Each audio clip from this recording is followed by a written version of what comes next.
validation, now I validate myself. Building inner strength, putting doubt up on the shelf. No more unnecessary drama, no more wasted time. Climbing higher constantly, making my own climb. Standing on higher ground, where excellence is found. My potential knows no bounds. Raising the bar, breaking ground. My network is my net worth. Choose your company wise. Surround yourself with eagles, not with sheep in disguise. Every interaction is a reflection of my brand.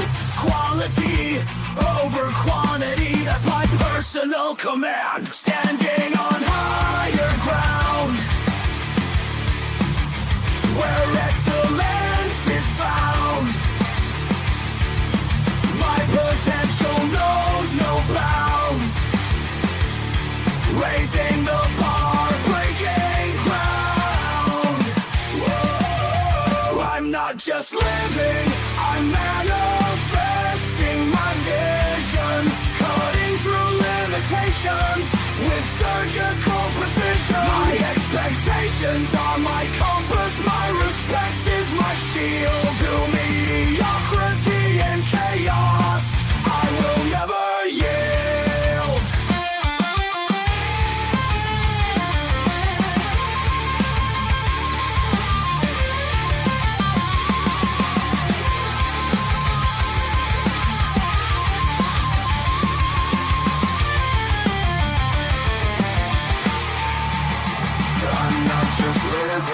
I'm manifesting my vision, cutting through limitations with surgical precision. My expectations are my compass, my respect is my shield. To mediocrity and chaos, I will never yield.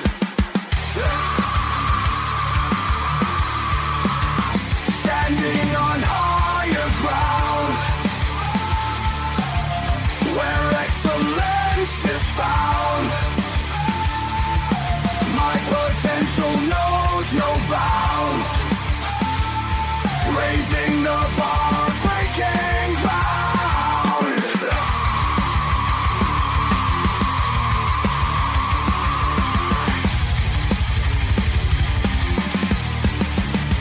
I'm not just living, I'm manifesting my vision.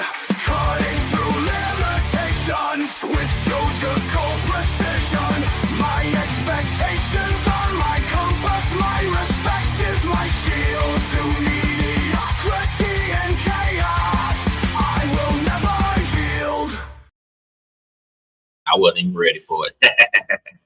How y'all doing, ladies and gentlemen? Welcome to This and That. I'm your host, Xander, where we're talking about this, that, and everything in between. Whew. Well, I'll tell you what, I'm exhausted. And it has been a hot August. I did tell y'all that it was going to stay hot through September, and it wasn't going to start cooling down because September is now the hottest month of the year. I've been saying that. But we getting stuff done, making some progress. So I appreciate you guys for coming to the show here on This and That, where we talk about this, that, and everything in between.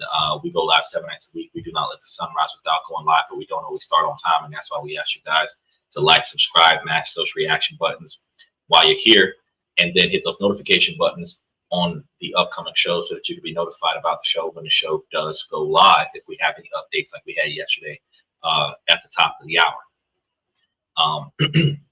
Recognizing that we have different topics every night of the week. We have on Sundays, we have questions, comments from the fans. Mondays, we talk about business and politics and how politics negatively impacts your ability to make, save, and invest money. Then on Tuesdays, we discuss different ways to make, save, and invest money. Wednesdays, we talk about different ways to potentially go to other countries and live and also potentially invest in other countries. Now, Thursday, Friday, Saturday, today being Friday. I had to think about that for a second. Today being Friday. We talk about socialization, negotiations, sometimes relationship topics, self-improvement, personal development, building your brand for the most part. Then we also discuss with you guys different ways to work on your ability to promote yourself for promotions, raises, retirement, forced retirement, severance packages, termination. And then we talk to you guys about your 20-30 year plan, because wherever you want to be at in life is going to be hinged upon what you got to do today to get there. So most of us live a reactionary life where we get up every day because we have to go to work, which is a reaction. We go to work and do whatever needs to be done on the job, which is a reaction. Then we come back to the house and we do whatever has gotten done at the house, which is a reaction. And we spend whatever money that we have on whatever needed to be paid for, which is a reaction. And then we hope that we have enough money to last us to our next paycheck, which is yet again another reaction.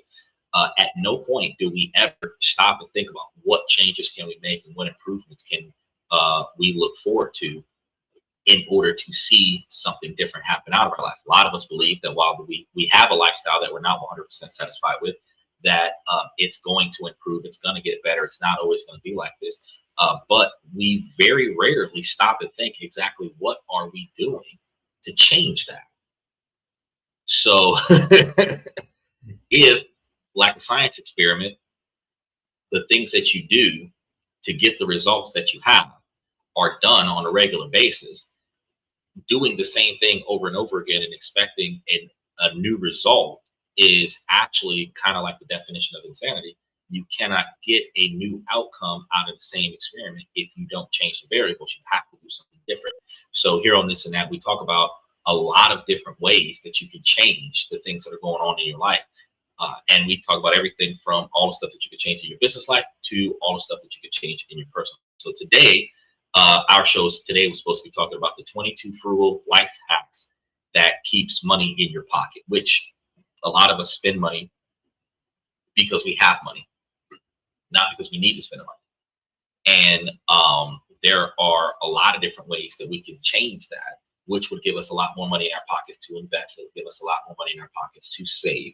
It'll give us a lot more money to hold on to for emergencies. And it would actually be a lot larger of a buffer between the things we expected to do and the things we weren't expecting to have happen, and enough money to cover the spread, right?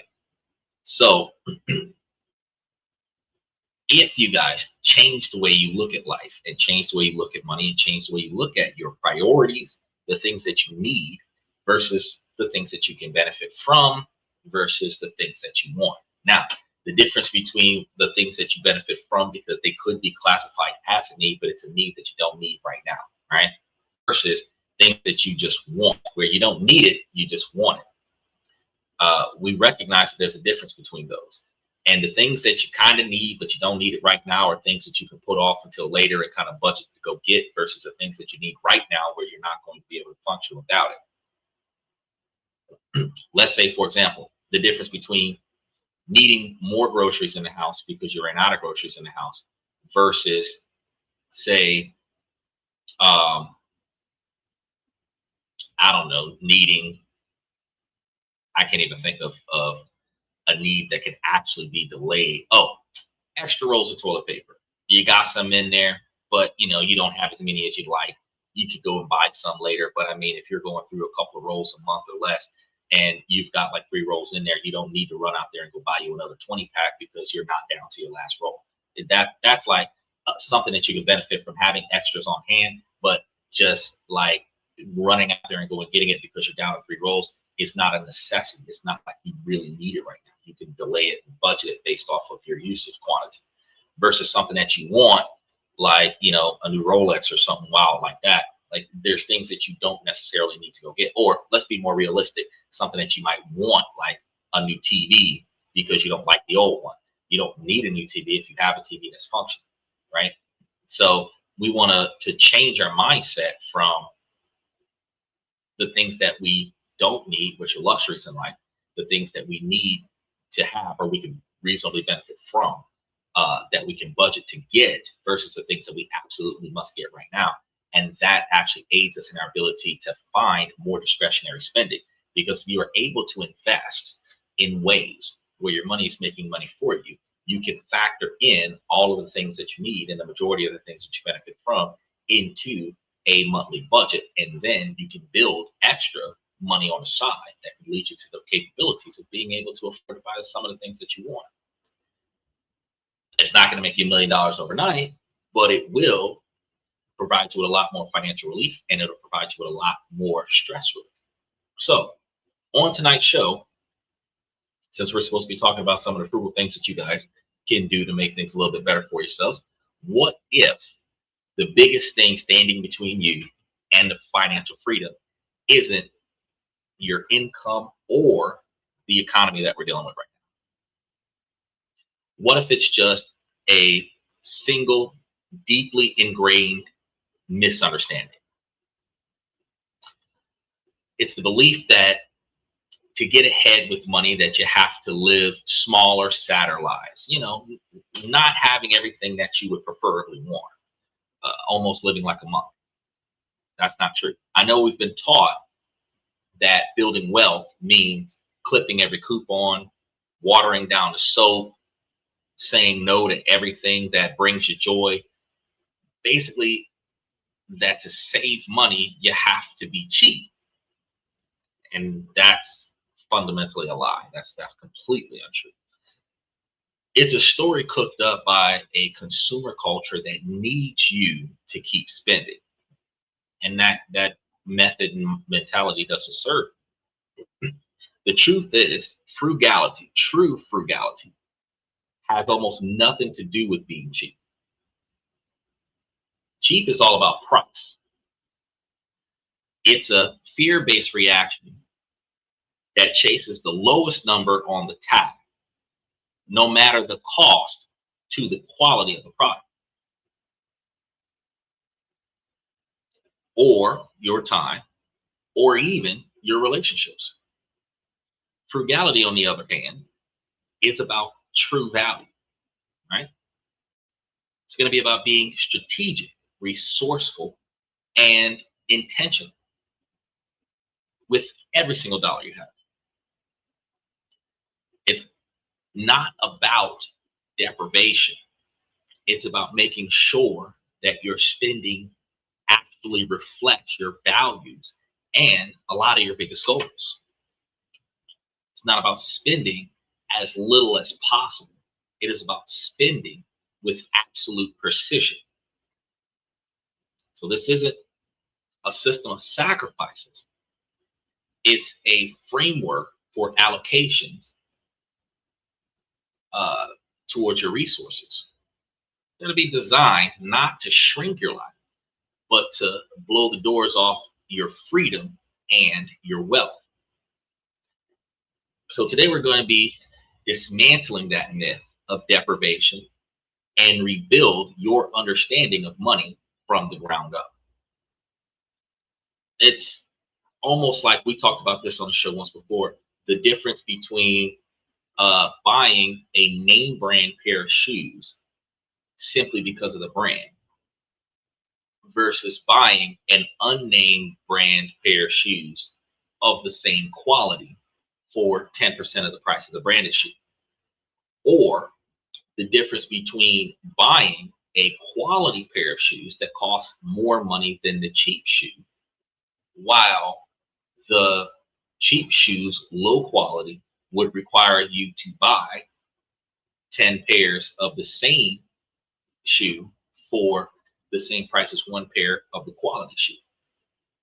Those are both scenarios where if you're buying for the brand, not for the quality, you could overpay for a quality product versus if you're buying cheap, low quality product just because it's cheap over buying a quality durable product where you would be spending more money on both scenarios. Because like a $350 pair of Jordans, which is the same as a $35 pair of Nikes, you're paying 10 times more than what you should be for the same shoe, while you could find yourself buying a lower quality shoe that is so much unbranded because it's cheap, and the difference between paying for 5 pairs of a $20 shoe that you could have ultimately paid $35 for a pair of Nikes, you would have ultimately paid way more money for the lower quality shoe. So we're going to be talking about a balance between the two. But before we even get to budgets or cutting costs anywhere, we got to start with the mindset, because in order for you to improve the way you handle money, you have to change the way you think about money. So without the right philosophies, any attempt to change your financial habits is going to be doomed, because you're going to always fall back into your core setup. It's going to feel like a chore or a punishment if you're not changing your mindset. Something that you have to endure rather than something that you need to embrace, or something that you would choose to embrace. So the core philosophy of frugality rests on one powerful idea, which is opportunity cost. Okay. Now, every dollar you have holds more than just its face value. It holds potential. It's a seed, right? You can eat that seed now for a quick moment of satisfaction, short-term gratification, or you can plant that seed, long-term satisfaction. $1 spent on a coffee that you'll barely remember is $1 that can't be invested in an asset that grows while you sleep. Nevertheless, a coffee that is made at the house is far cheaper than a coffee that is made out at a restaurant, or Starbucks, or whatever. $1 spent on fast fashion shirts that falls apart is $1 that can't be used to pay down the high interest credit cards that's been quietly eating you alive, where the interest saved on those high credit cards could be utilized to buy a higher quality shirt. Frugality is just being constantly aware of the trade-offs. It's looking at a purchase and seeing not just the price, but the future freedom that you're trading for the purchase for today. This leads right into the second mental shift, embracing delayed gratification. Special shout out to OG Kicks from the YouTube side of things. Now, our world is an engine of right now. One click buy now, pay later, ads that follow you around are all engineered to short circuit the rational part of your brain. And when I tell you ads that follow you around these days on social media, you might be listening to this podcast about certain things, and then some of the topics that we talk about might lead to, when you go to a different website, those exact same items are popping up on ads, trying to convince you to short sale, fire sale, purchase certain products. Right? You're not truly interested in that information, but the dynamic is that your cell phone is designed to procure data from the microphone and the camera, all of your searches, all of your lingerings, and generate information that would lead you to being trying to be sold on a specific product based on the things you click on, right? Based on the places that you go. Flop cameras are going to work towards that data as well, right? They want to trigger an emotional impulsive reaction. Now, the impulse is supposed to be towards spending. That often comes from that primitive emotional part of our brain. While rational thinking takes a little more effort, frugality is simply the discipline of creating a pause, a deliberate space between the impulse and the action.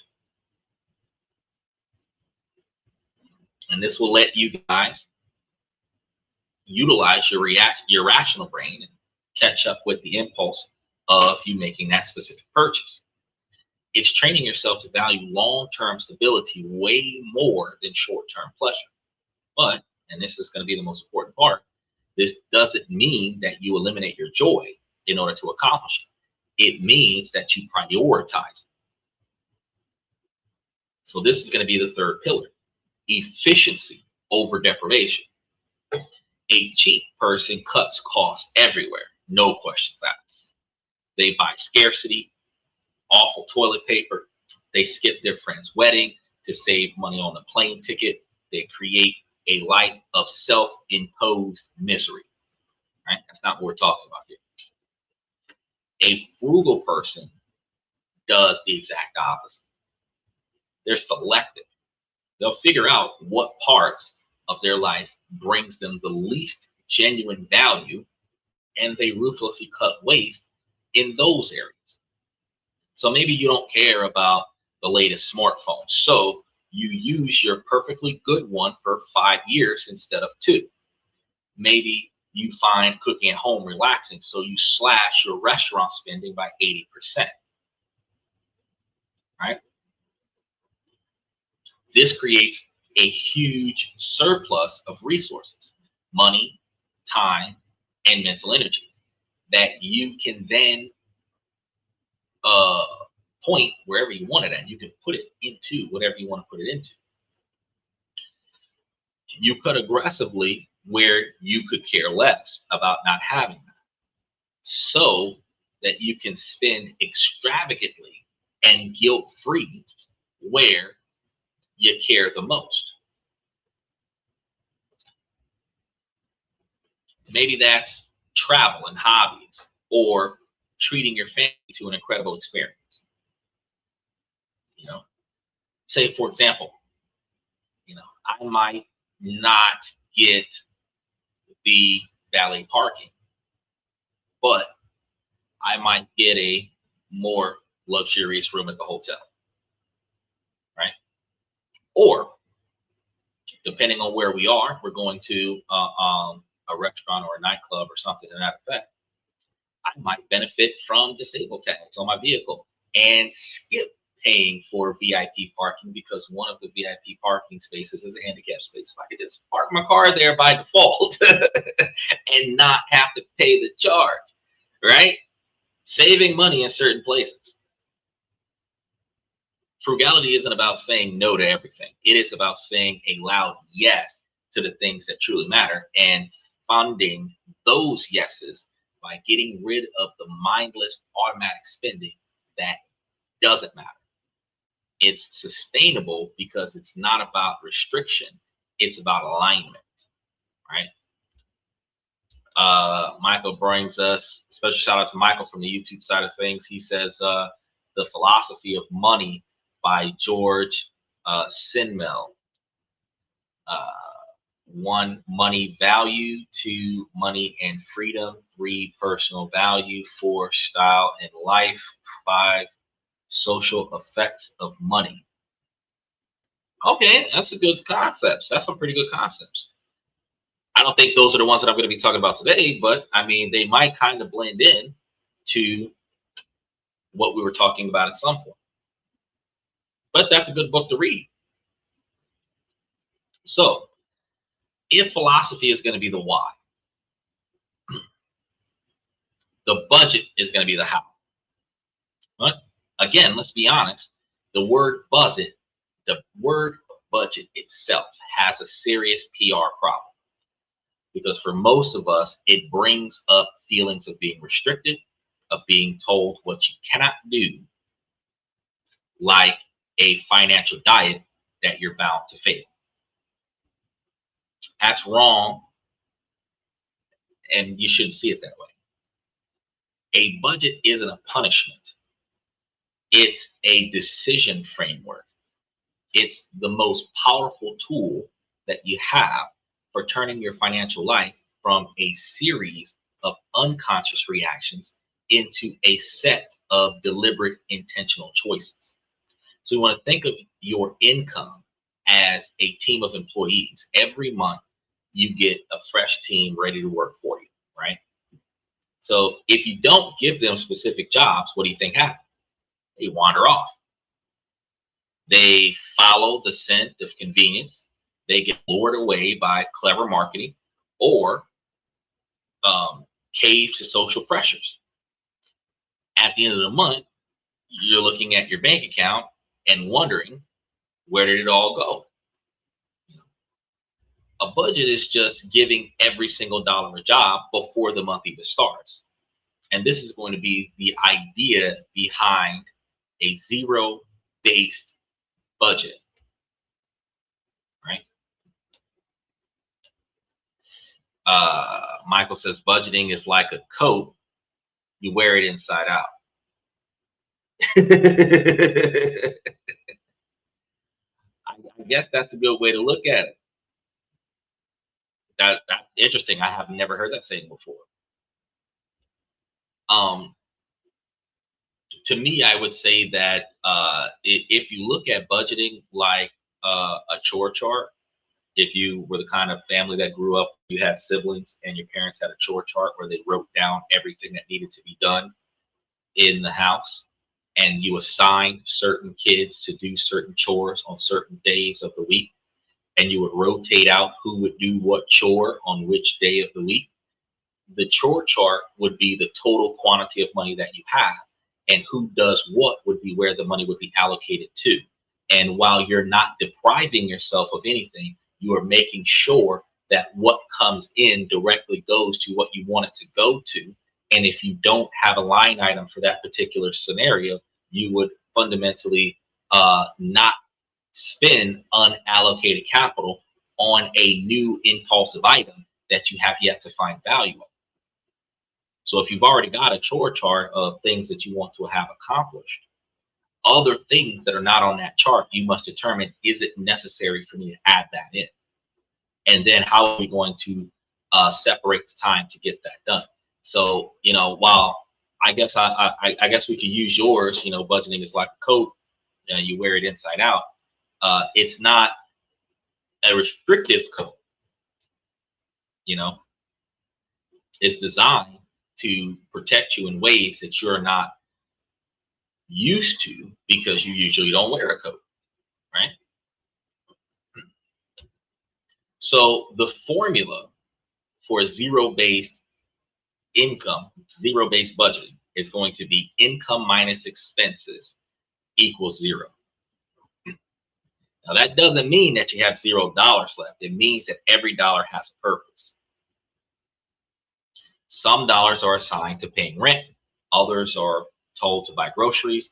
A crucially big chunk of the money might be assigned to jobs like paying down debt, investing in index funds, building emergency funds, stuff to that effect. By pre-allocating your money, you get rid of the gray area.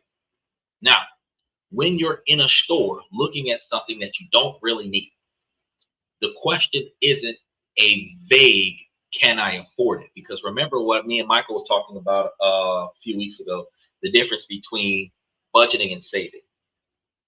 Saving is when you're saving up an unspecified quantity of money for any reason under the sun that is beneath the value of that money. So if you're trying to save $25,000 and then you say, well, I need to buy something that costs $500. Well, what will happen is that your because you have more than $500 saved, you can take that $500, you want to buy the item that you're looking at. But let's say that you're trying to save $25,000, or not save, but you're budgeting $25,000 for a specific line item, like a car. And now say you want to buy a custom pair of Jordans for $500. Your impulse to buy that custom pair of Jordans for $500 has nothing to do with the 25 grand that you're saving for the car. The difference between budgeting and savings, budgeting is not saying that you can take whatever available capital that is currently saved and use it for anything. The line item that it is dedicated to is what it's supposed to be spent on. And if you don't have a line item for something that you want, even if you have extra money there for something else, that money isn't for the one thing that you want, because you don't need that, right? Michael says income is a positive and debt is a negative. yes, if you're budgeting or doing a balance sheet or balance, because a lot of kids don't know anything about a checkbook, balancing your checkbook, the money coming in is always going to be a positive value, and the money going out is always going to be a negative value. Steven says, I bought a pair of Jordans because I can't afford them. I have never bought a pair of Jordans because I can't find the value in them. I actually can find more value in a pair of Timberland boots than I can find in a pair of Jordans. Just to be honest with you. But I can also find equivalent value in a pair of steel toe boots from Walmart. That again, I can find more value in that than what I can find in a pair of Jordans. You know, but that's going to be basically because the people who buy Jordans as a fashion statement. I buy shoes for practicality. Exactly, boots. Boots are going to be made for work shoes. Work shoes is you're not going to work with Jordans on. You know, because if you drop something on your shoe, that shoe is done.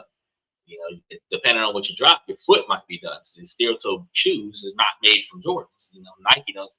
Nike might make steel toe shoes. I just haven't seen any. It's just, you know, the what I'm going to be using the shoes for. It makes no sense to go and buy Jordans, right? So when you are in a store looking at something, it is not about can you afford it. It's going to become very real. Which jobs do you have to fire your dollars from to pay for the item that you want? Because if all of your money is allocated towards something specific, everything has a purpose. So now you have to ask yourself, what do I want to get rid of in order to get this? Are you taking the money from your retirement, from your vacation fund, from your debt repayment plan, from your student loan plan? Where are you taking it from? All of a sudden, the true cost of the item isn't the price tag.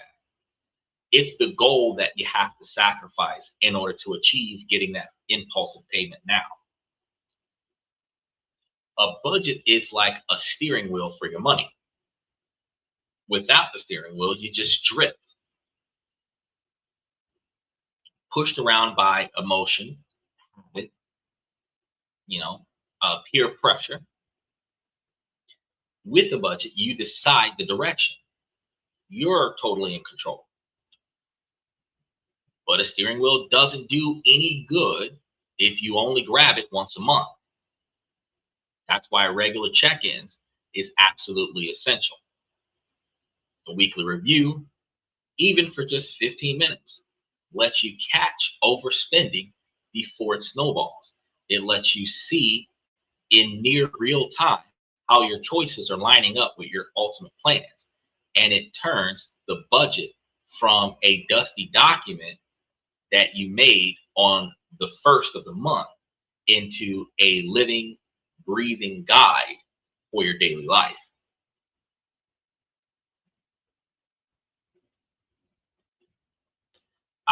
See, Michael's wasteful. He doesn't have a budget. He says that he just walks in and says, I'll take that. But you're like 71 years old. You're retired. You've already built your estate over the last 100 years. You know, you've got your retirement plan all together. You've got extra money to spend on impulse buying. You take what you don't like anymore, you put it back up for sale and try to turn a profit off of it. So you've already got a system set in place that allows for you to walk into some place where you've already found the value in that item before you even walked into the building, and then you're able to say that I'll take that. But the average person who does not have their life established yet, who's trying to get their life established, doesn't have that capability. They typically have more expenses to pay for than they have money coming in, and they have to decide what things do they need to pay for versus the things that they want to pay for that they're trying to hold on to, that they don't actually really benefit from and they don't actually need. Michael says, every mistake he's talking about, I agree. I too fall into every trap growing up. Of course, over 70 some years, you learn from your mistakes. You've made it to the finish line, but you know, the last 30 years of your life out of a 100-year lifestyle, you know, that's the bottom 25%. Isn't that what I tell you guys on a regular basis? Is that it takes a man 3/4 of his life to make it to the level that he's satisfied in, so that he can spend the last quarter of his life enjoying it. You're on the last quarter of your life enjoying it. But for those of us that are on the first half, still trying to get it right before we get into quarter three, hopefully, you know, it's a whole lot different. You know what I mean? The decisions that we're making right now is totally uh conditional to our ultimate long-term success. So people who constantly track their spending have way more success with their financial goals, not because they love spreadsheets, but because they created a feedback loop. They see the cause and the effect between their habits and their progress. They can spot categories where spending is creeping up and then trim them before they become a problem. A budget isn't a cage, it's a map. It doesn't limit your freedom, it's a tool that creates your freedom. So once you have a budget, you can see exactly where your money is going. Now, the real work of optimization is going to begin. And this is going to be where most people make a huge mistake. They start with the small stuff. You know, they try to cut their daily lattes, agonize over 50-cent coupon, and feel guilty for buying a brand name cereal. Look, being mindful of small purchases is fun, but it is not where the big wins are. The place to create immediate and lasting change is by slashing your large, fixed, reoccurring costs. Think about it like cutting a one-time expense, saving you money once, or cutting a reoccurring monthly bill, saving you money every single month forever. That savings compounds quietly in the background, permanently improving your cash flow. And we're going to be talking about things like your rent, your mortgage, car insurance, cell phone plans, internet bill, and that growing mountain of subscriptions that you guys apply to. These costs often rise over time through lifestyle creep or subscription bloat. And we stop noticing them because they're on auto pay. They just become background noise. And I got to tell you, when you first start trying to get your finances under control, the first thing you're going to do is turn off auto pay on the majority of the stuff that you got going on. And you're going to dial it back to only having auto pay for the reoccurring bills that you actually need. For those of you that pay your rent online and you have auto pay set up for that, that might be a mandatory. Your car insurance might be on auto pay. Your phone bill might be on auto pay. You might have the minimum balance that you're going to be paying on your credit card on auto pay so that you can then overpay on your credit card on top of that. But then that should kind of be where it stops at. You might have your lights, water, gas bill on auto pay, right? But after your primary utility bills, your primary bare necessity, like if all else fails, all of this stuff must get paid items, that might be the stuff that just stays on auto pay, but then everything else comes off of auto pay, right? Michael says, cutting the fat off of the bone. Well, it's not necessarily cutting the fat off of the bone per se. That's a good metaphor for this.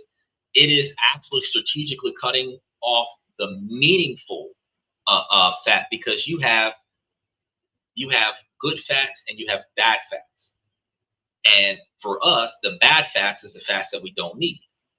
The good fats are the fats that we benefit from, that we burn off and turn into muscle. So we want to strategically design our budget to focus on the stuff that we do not need being removed versus the stuff that we do need to stay, which frees up more money that we can spend on more of the things that we want that meaningfully benefits us. Michael says, open the front door and throw that no good guy out of your house. If you got an extra person in your house that's wasting money, yeah, you should probably open the door and throw them out. If you would have had them under contract, you put them on a performance contract. If you don't perform, you can't be here. He says you'll save 50% of your money. Not necessarily, because if you're talking about a girl in a relationship, she actually benefits from 23% of his income. So if she throws him out, she's going to take a financial loss. So he could be no good because he's not doing what she wants him to do while still being financially beneficial. Now, if it's a dude throwing out a roommate where you guys split everything 50-50 and that person's not carrying their weight, then yeah, you would save 50%. If it was a dude throwing out a chick that's not carrying her weight in a relationship, he would actually be gaining 41% of his money back because he spends 41% on his woman. She benefits from 23% of that. The other 18% of that is just entertainment that makes her happy and makes her smile, that she doesn't benefit from in her life. But there's no financial gain that a man has from bringing a woman into his life. And she actually costs money. But a man never costs a woman money. He might cost her time. He might cost her patience. He might cost her energy, but he never cost her money, right? Michael says, okay, you're going on the money diet. Well, it's not a diet. It's a reallocation of value. Because so a diet is going to be a restriction that's going to take you out of a gluttony or an abundance lifestyle, and that's not what we're doing.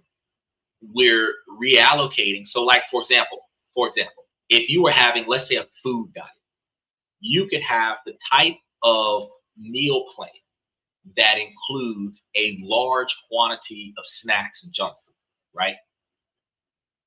Now, if you were trying to lose weight, you would not go on a restrictive diet of rice cakes and, lentils.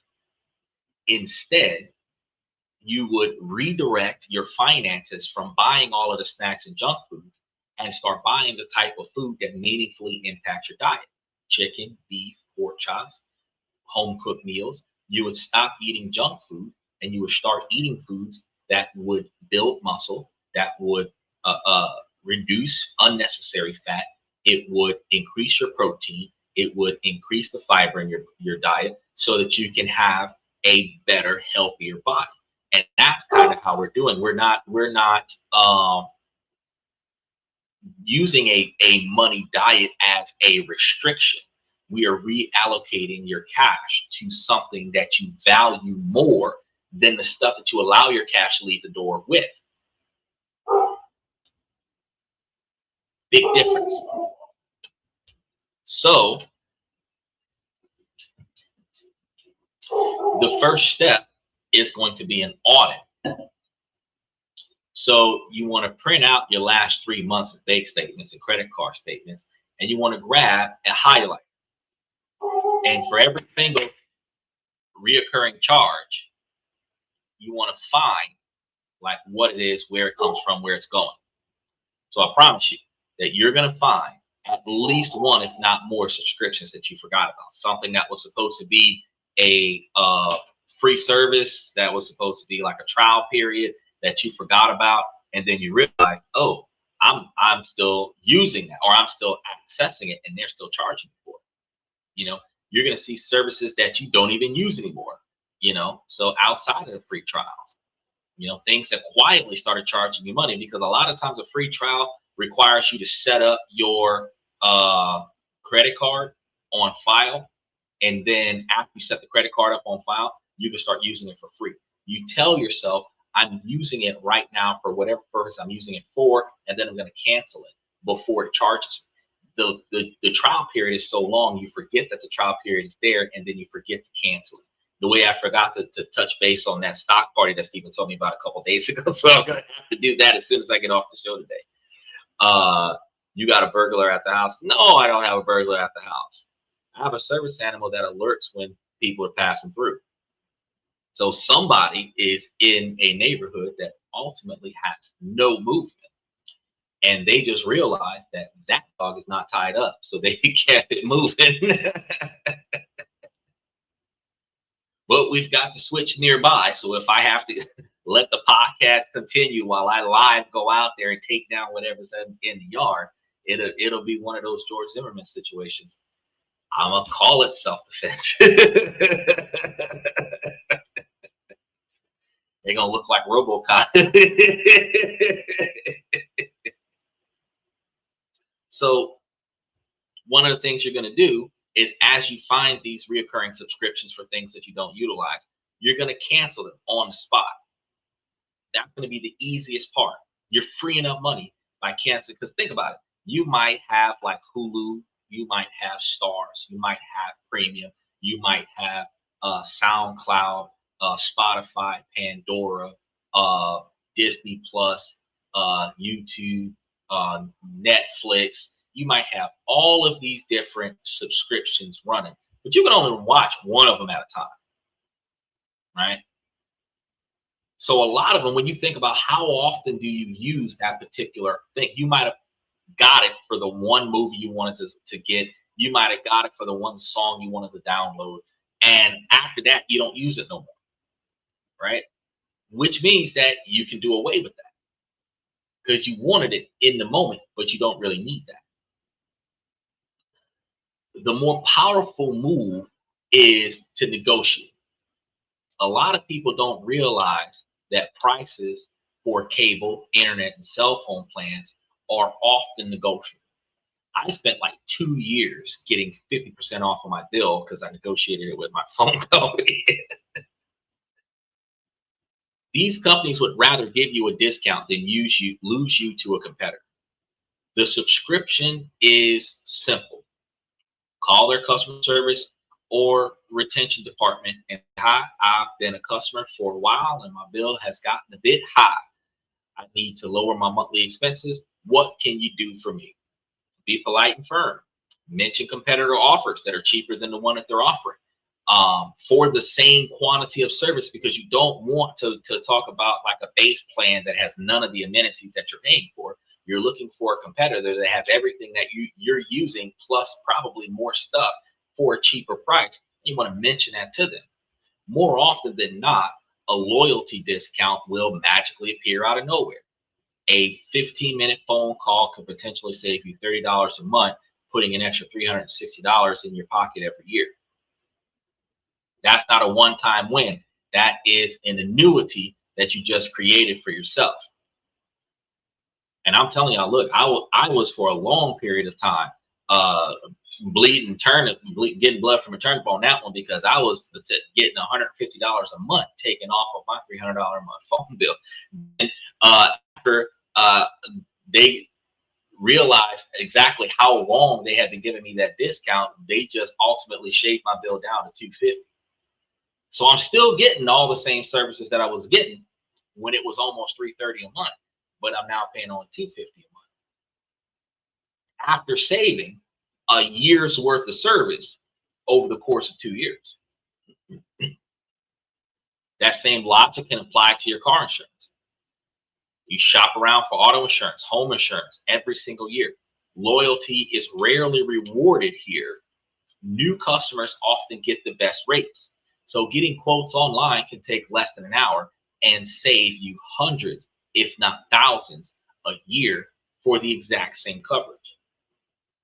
With a mortgage, it's a little bit harder to do than a car insurance, because with a mortgage, you have to make sure that you have the minimum quantity of coverage that your mortgage requires in order for them not to call the loan. But as long as you're getting the exact same coverage or more than what you had with your previous insurance company, you're capable of getting a cheaper price for the same amount of stuff, or getting more stuff for the same amount of value, the same cost, and you can just provide the new insurance companies to your mortgage company. Michael says, on average, each person wastes around $27 a day, and that could be invested. That's true. He said, I was poor being young. I had your rolls of quarters for hookers. Yeah.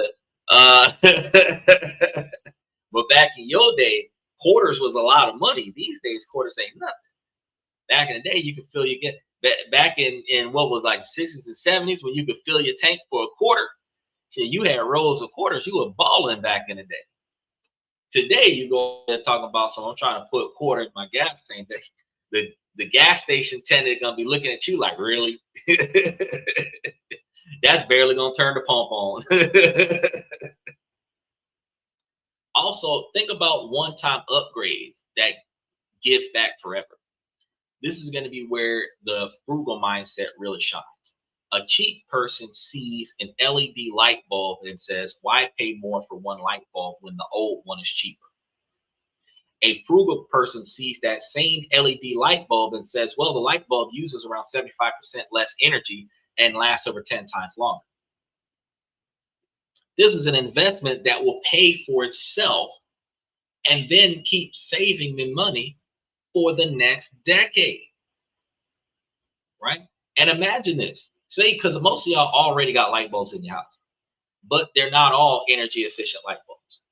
If you upgraded all the light bulbs in your house to energy efficient light bulbs, but instead of throwing out the old light bulbs, you held the old light bulbs for emergency replacements. Now, you got your house full of energy efficient light bulbs, you're going to see a reduction in your light bill. Shit, my light bill last month was $67. In the summertime, now you'll turn to find out that, if one of the light bulbs go out and you don't have a surplus of energy efficient light bulbs laying around, you can take one of the light bulbs that you have, the older ones, put it back in until you get enough money to buy a replacement light bulb. This prevents you from doing without the particular light bulb that went out, but it also allows for you to balance and budget and preserve the resources you already have. The same can go for weather sealing your doors, adding insulation, or installing a programmable thermostat. Instead of having that old school thermostat that just keeps running until you go over there and manually change it, if you upgrade to a programmable thermostat or a thermostat that works with your cell phone, you can actually be in the bed, pick up your cell phone, because most people sleep with their cell phone, and use your thermostat app to change your thermostat, program your thermostat to automatically turn on at a certain time of day right before it starts getting hot, and turn off at a certain time of day right before it starts getting too cold, so that you're keeping your house at a certain regulated temperature without exhausting the quantity of resources that you're utilizing to maintain that temperature in the house. These aren't expenses, they are investments in efficiency that pay dividends every month.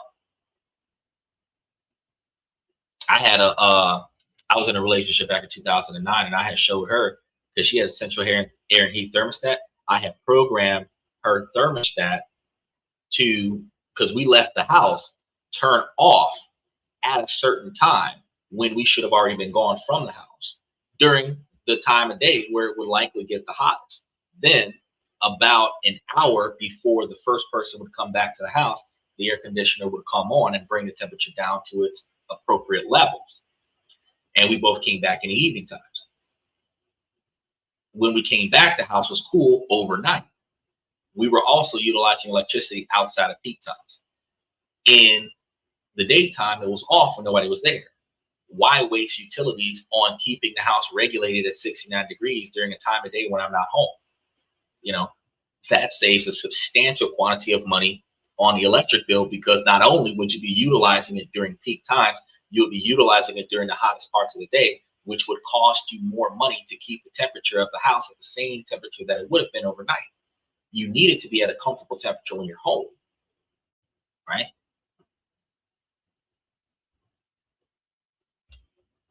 Well, the average cost of a regular light bulb is $3, but nowadays, when you're looking at the energy efficient light bulbs, the average cost of a light bulb might be a little bit more than that, depending on the light bulb and depending on where you get it from. So by focusing on these big reoccurring expenses first, before you start shaving your lattes off, before you start, And when we start thinking about a latte, instead of getting your latte from McDonald's or Starbucks or something like that, and you say, well, I'm going to shave this latte off and then uh, never get a latte ever again and deprive yourself of the actual latte. Think about the ingredients of the latte and then tell yourself, all right, let's go to Walmart or Publix or something and go and buy the ingredients for the latte and make it at my house. Or if there's certain ingredients that I really don't need and I can just really get me just a reasonably flavored LED, not LED, reasonably flavored coffee, I can just, buy the ingredients, make the coffee at my house. And 36-ounce cup of coffee might cost me 97 cents to make at my house instead of $15 to make it at Starbucks.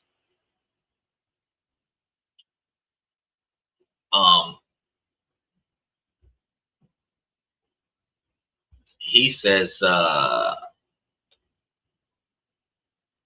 my cost for that light bulb is 50 cents. Well, if you bought the light bulbs a long time ago, it might be 50 cents. But truth be told, these days, especially after the tariff happened, those light bulbs are nowhere near 50 cents. You said LEDs. Yeah, the LEDs are going to be more, but the LEDs are going to be more than $3 too, because the LEDs, sometimes they might sell them in a 4-pack for like $6, but sometimes you'll find them way more than that. Like I said, depending on where you're getting them from, and depending on, because you have different watt bulbs. That's another thing you have to think about, Michael, because not all of the bulbs are the same wattage. We grew up on 40, 60, 75, and 100-watt light bulbs. Dim, not so dim, sort of bright, and really bright, right? Now we have energy efficient light bulbs that are white light, natural light, other such, where they could effectively be 60 or 70 watt light bulbs that are pure white versus the yellowish brown light, which will take a different quantity of energy to produce that particular type of light. We have heating lights versus non-heating lights, where the energy being produced from that particular light raises the temperature in that room, which even if you're using the lights at nighttime, the house will be hotter and you would be burning more electricity to cool the room off because the lights are on in the room. So the depending on what light you get, it might cost you more. He says, you know where I get them? Garage sales. Well, most people don't, like I said before, most people don't get them from garage sales. Most people get their brand new light bulbs from buying them online, getting them shipped to the house, or picking them up at Walmart while they're grocery shopping. And they're not 50 cents a bulb. You can go buy you a used light bulb from a garage sale or an estate sale or something like that, probably for 50 cents, but you're not getting brand new light bulbs from most places around the world for 50 cents. It just doesn't happen.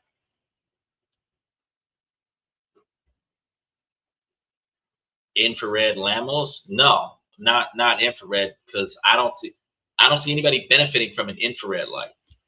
But white lights, you might have like the color changing lights that might have like the mood lighting kind of thing that comes with a little remote or something like that. But and I got a bunch of those in here, which again contributes to a lot of the reason why the light bill is cheaper. But when you're doing this, you're saving money and you're actually creating a larger quantity of capital, but you don't need daily willpower for this. This isn't like I got to refrain from getting my Chick-fil-A. That's not what this is about, right? This is about investing in things that automatically save you money because you spent money on that. You make one decision, you have one conversation, and the benefit cascades indefinitely. There's no budget category where emotions, convenience, and habit collide more than your food, though, which is why we start talking about that. It is a top 3 expense for most households, right up there with housing and transportation. And it's by far the most variable. That volatility makes it one of the easiest places to overspend without even realizing. The entire modern food system, from grocery store layouts to delivery apps, is designed to make you choose impulse and convenience. Frugality offers a simple antidote. Just reverse the decision-making process. Instead of asking, what do I feel like eating right now? A question that almost always leads to expensive takeout. The frugal approach is to ask, what's the most cost-effective and efficient way to feed myself this week? Now, this shift from reactive to proactive is everything. And it's built on a few key tactics.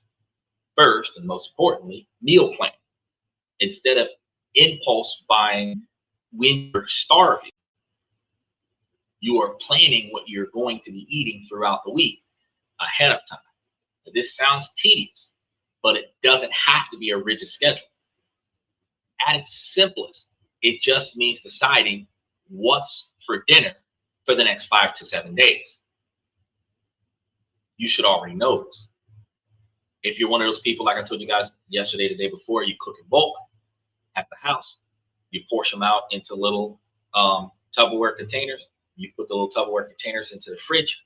When you go back to get something to eat tomorrow, the next day, you pull it out of the fridge, put it into the microwave, and heat it up. You already know what you're eating because you cooked it a few days ago, right? No, Michael, it wouldn't be that. Michael coming up with left field stuff right now. But just figuring out what you need for the next 5 to 7 days, that would make the most sense. But that's all you're trying to do. This simple act has a massive ripple effect because once you know what you're making, you can now create a shopping list. Shopping with a list is a superpower because it's a shield against the psychological tricks of the grocery store. The impulse buys at checkout, the special offers on things that you don't really need, that you now decide that you want because you just realize that it's there, not because you see it missing out of your house. When you go in with a mission, this is how men go shopping over what women usually do, because women just wander around and browse, window shop, browse your things. That's not what we do. We go in specifically to get a certain quantity of things and specifically come right back out. And that's it. The majority of us get hooked on that long line at the register where all of these extra snacks and drinks and other such stuff is right there by the register. And we'll grab one more thing before we go to check out. But if you go in there with a mission, you get what's on the list, you get out, that's all you're grabbing. This habit alone can slash 10 to 20% off your grocery bill overnight. Because instead of just wandering around the store looking at what's good, what's interesting, which could be anything, including non-grocery items, you walked in there with the expectation to get like 5 things that came out with 500. Instead, you're going in there replenishing what's missing from the house, or if you plan on cooking something specific, only buying the items for that particular meal plan that you're trying to work on. The second tactic is batch cooking, as I told you already. The logic is undeniable. The cost per meal plummets when you're cooking in bulk. It's going to take about the same amount of time and energy to cook 1 serving of chili as it does to cook 10 servings of chili. By dedicating a few hours, 1 or 2 days out of the week, maybe on a Sunday or at least your off day, to prep big batches of staples like grilled chicken, roasted vegetables, or a big pot of soup, you create a food bank in your own refrigerator. And this makes eating at home so much easier. So when you get home late, tired and hungry, the choice is no longer between cooking for 45 minutes or spending $25 on Uber Eats. It's between assembling a great meal in 5 minutes from your prepped food or spending $25. And the difference between food prepped and pre-portioned out meals is the food prep, you might have to spend 5 minutes to put it together, where a pre-portioned out meal, you might have to put it in a microwave for 3 minutes and just eat it. Batch cooking systematically dismantles the appeal of expensive conveniences. Michael says $100 doesn't get very much food today. I feel in less than 3 years, that amount will be even less. Uh, that depends on what you're buying. That depends on what you're buying, because right now there are TV dinners that are like $1.87 a piece. 100 of them would be like $187, which would be a little under $200 for 100 TV dinners. 100 TV dinners, if you ate them at, 3 TV dinners a day, you would be going through 30 TV dinners every 10 days, which would take you about, um, to get to 100, it'd take you about 40 days roughly to eat 100 TV dinners. So for those people who are spending um, $400 or $500 on food, simply switching over to 100 $2 TV dinners could cut your spending in half. Now, let's say for those of us that eat a lot more than everybody else, wrap your mind around the fact that if you were eating 2 of those TV dinners at a time, you're eating, well, $4 a meal. And if you're eating 3 meals a day, you're eating $12 a day worth of food. And if you're doing $12 a day worth of food over the course of 10 days, that's $120, which means that over the course of 30 days, you would be eating about $360 worth of food. So it depends on exactly how much you eat and how often you eat it to really determine the difference between the affordability of eating at home versus the affordability of eating out. But it is going to always be cheaper to eat at home than it is to eat out, unless, of course, you're trying to eat steak and lobster every day at the house with salmon on the side versus eating rational and realistic meals. Michael says, Uber Eat, you can't afford, especially being young. I know it's convenient. Yeah, they charge them freaking extra money for dang. Well, Hungry Man TV dinners are more expensive. I think it's like the Sara Lee TV dinners. They're like $2 a piece. Hungry Man TV dinners are like $4 a piece. But the Hungry Man TV dinners are like a pound of food, allegedly. But they'll have like 2 pieces of chicken and some potatoes and a dessert in the plate, and that might not be enough for you, But you could also go and get you some Salisbury steaks, or some chicken nuggets or something like that. You can find yourself eating quite a few of those, and that might go a whole lot further. So it really depends. It really depends. Now, the third thing, you have to fight food waste. The average household throws away a shocking amount of food because you buy too much food over a period of time, and not everybody eats it all, and then some of the food goes to waste, and then you have to throw that food away because it wasn't eaten before the food went bad. This is literally the same as throwing your money in the trash. Frugality is going to be about respecting your resources. Meal planning is going to help by ensuring that you only buy what you need. Now, for those of us that are preparing for natural disasters, the non-perishable foods, all the canned goods and stuff, you can buy an abundance of those and leave those in the house in case of an emergency, so that if something happens, you have a surplus of food. But buying stuff that spoils, especially with the way preservatives aren't really working for us, buying stuff that spoils and then leaving it in the fridge or leaving it sitting out, and then it goes bad before you get to it, that is something that you have to change. Which means that what food you buy might be modified by how quickly you get to certain items, right? So getting your meal plan helps you manage this. And it also is going to mean that learning to use what you have before you go and buy something else is going to be one of the most effective ways to maintain this. Rotating out your inventory, eating the older foods first before you buy new foods and put them into the fridge. That slightly wilted celery can be the basis for a soup. Leftover rice becomes fried rice. The bananas that are starting to get a little bit brown makes banana pudding. Use it up. That's that use it up mindset. And this is an old fashioned skill with immense modern value. It's about seeing potential where others see trash.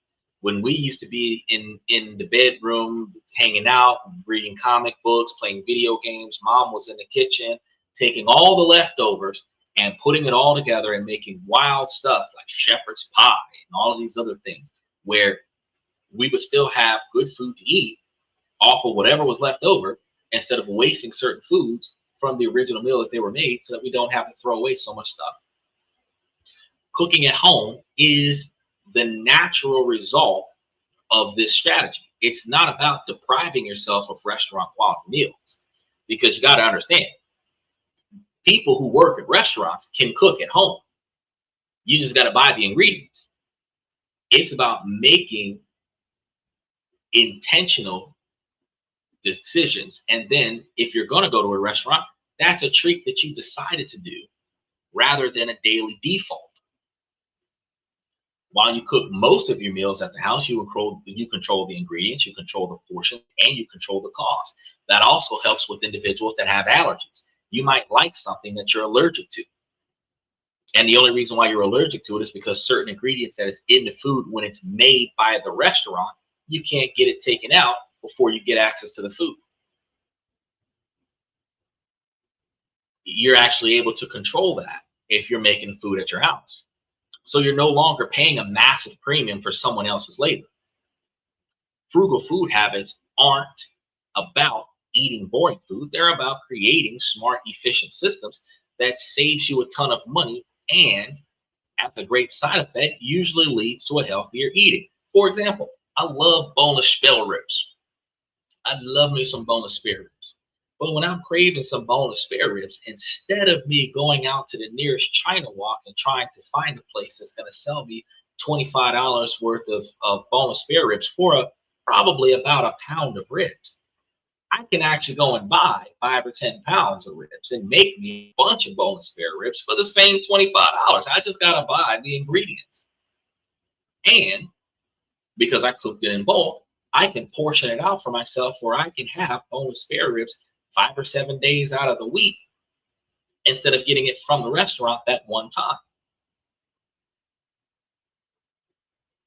For many people, after they're home, the single biggest expense is going to be transportation.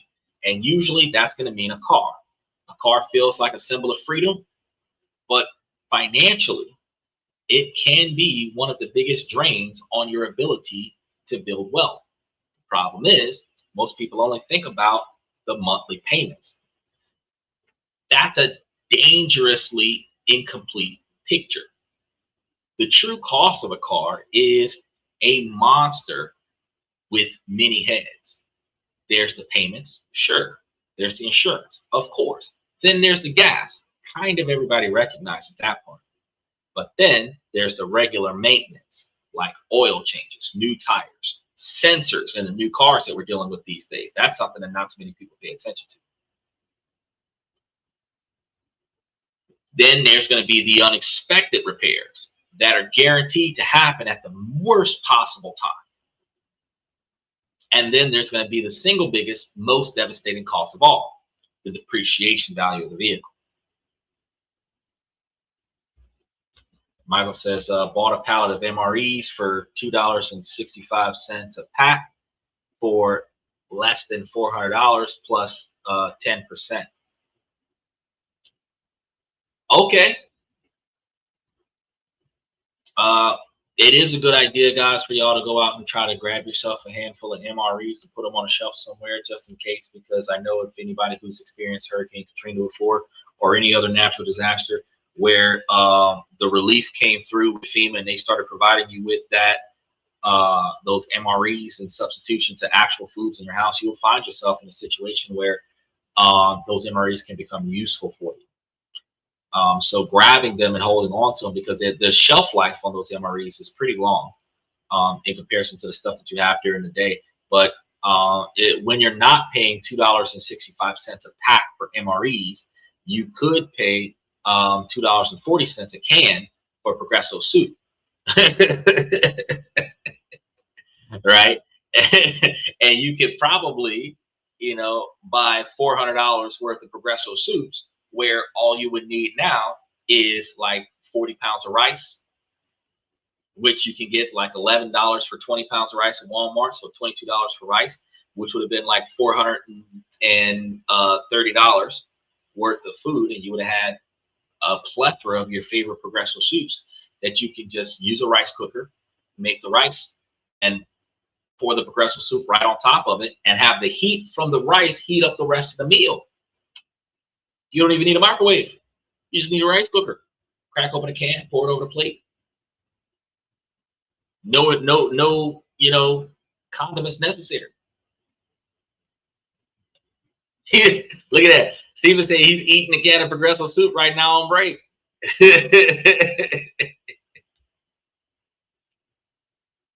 That's what I'm trying to tell you. We're going to turn to a Progresso soup faster than we're going to turn to an MRE. It's good to grab you some MREs just in case. It's just, that don't change the fact.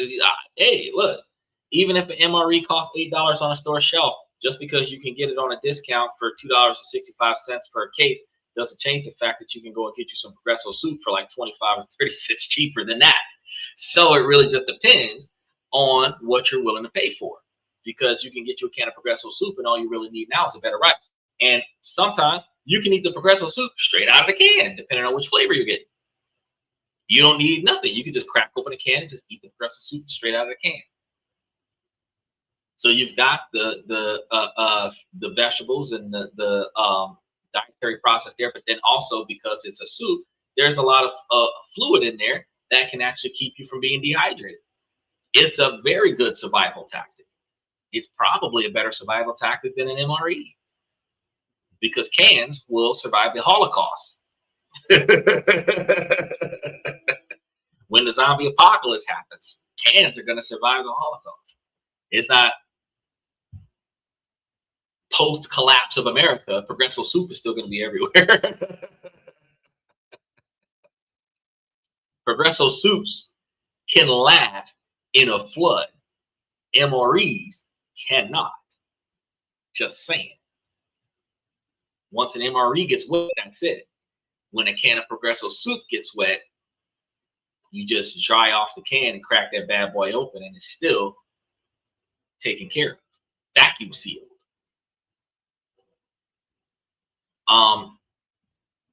Back to that depreciation discussion. Depreciation is going to be the silent force that evaporates your money. A new car loses a huge chunk of its value the second that you drive it off the lot, which is an even further depreciation because quite a few other people drove it off the lot. If you bought a brand new car with like 3,000 miles on it, somebody drove 3,000 miles of this vehicle, the value of it is lower than what you're paying for as soon as you get it.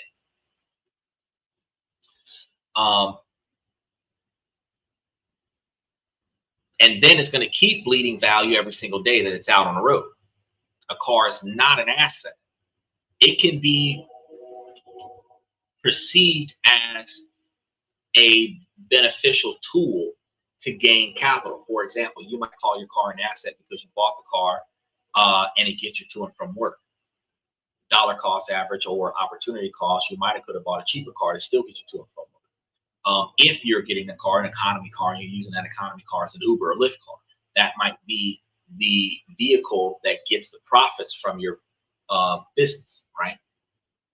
But it's still a liability, which is why it's a tax deduction.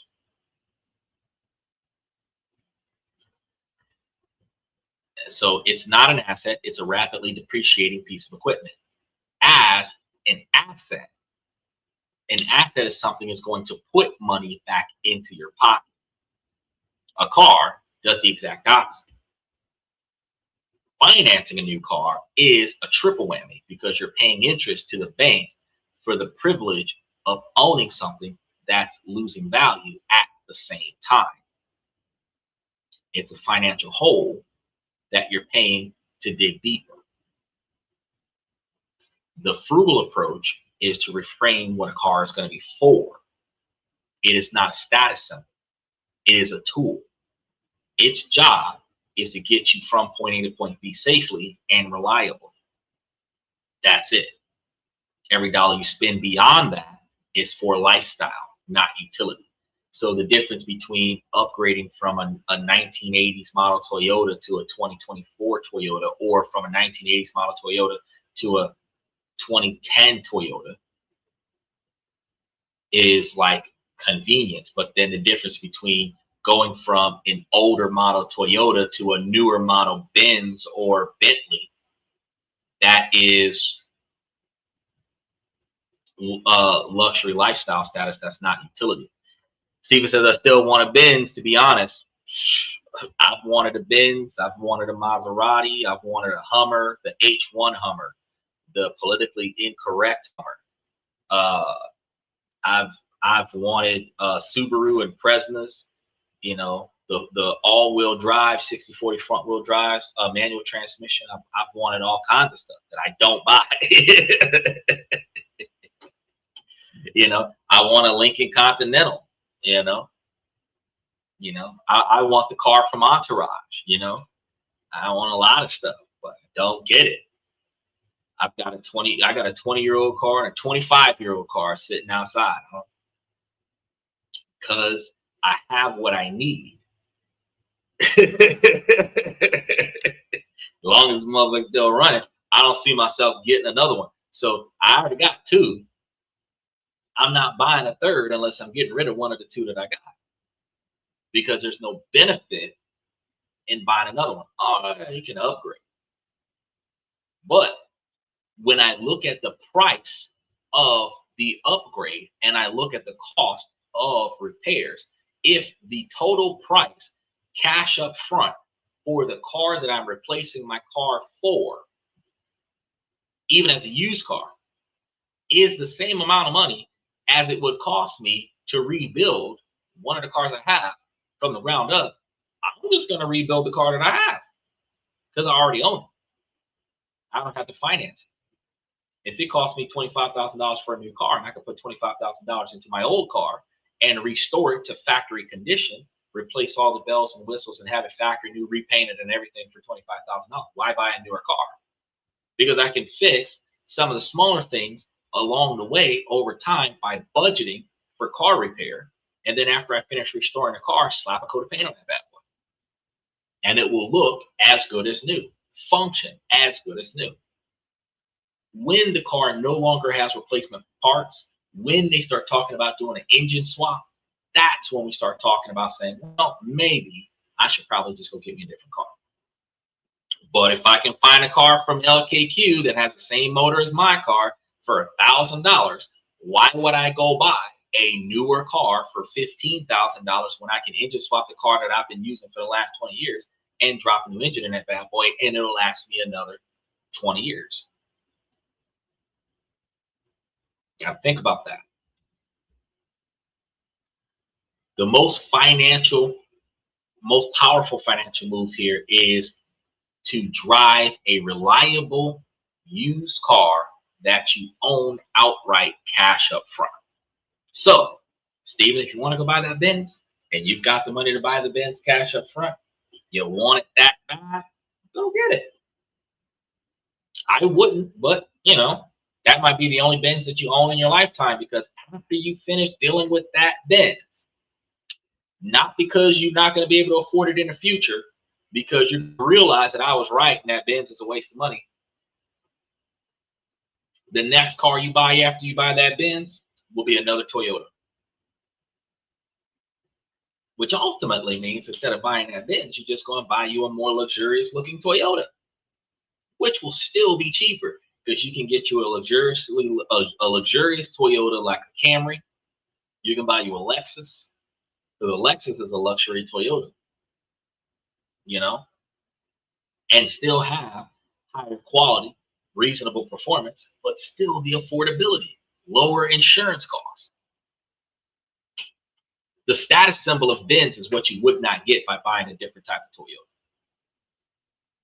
That's really the only thing. So imagine a typical car payment of like $500 a month. That's like $6,000 a year. Now imagine instead of sending that kind of money to the bank, you're putting it into a low cost index fund. Over 10 years, even with modest market returns and the usual ups and downs, the money could grow into a serious pile of cash. The person driving the paid off car, 10 years, a 10-year-old car, and investing the difference isn't just saving $500 a month. They're actively turning a liability into a wealth generating asset. Their net worth is climbing while the person with the brand new SUV, the luxury brand name car, is seeing their money fall every mile they drive. This doesn't mean that everyone has to drive a beater. The key is intentionality. It means buying a less car than you can afford. So